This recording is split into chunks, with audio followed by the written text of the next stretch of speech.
ایک مسلمان کو اللہ تعالیٰ پر کامل بھروسہ اور اعتماد ہونا چاہیے، اور اس ذات سے ہر وقت حسن ظن رکھنا چاہیے۔ اللہ کے بارے میں سوء ظن اور بدگمانی انسان کو بے چینی اور خوف میں مبتلا رکھتی ہے، اور یہ اس بات کی نشانی ہوتی ہے کہ انسان اللہ کی رحمت پر بھروسہ نہیں کر رہا۔ اس کی بہت خوبصورت وضاحت امام شافعی رحمہ اللہ نے کی ہے، جب ان سے پوچھا گیا کہ اللہ پر سوء ظن کیا ہوتا ہے تو انہوں نے فرمایا الوسوسة والخوف الدائم من وقوع المصیبہ وترقب زوال النعمہ كلها من سوء الظن بالرحمن الرحیم۔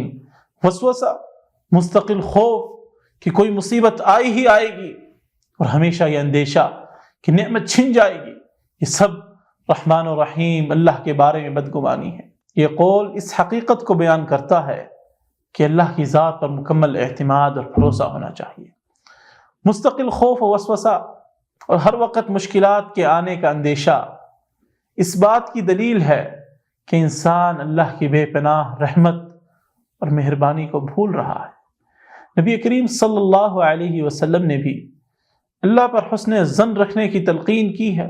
حدیث قدسی میں آقا علیہ الصلاۃ والسلام فرما رہے ہیں کہ اللہ تعالیٰ نے کہا، مالک الملک نے فرمایا، میں اپنے بندے کے ساتھ ویسے ہی ہوں جیسے وہ میرے بارے میں گمان رکھتا ہے۔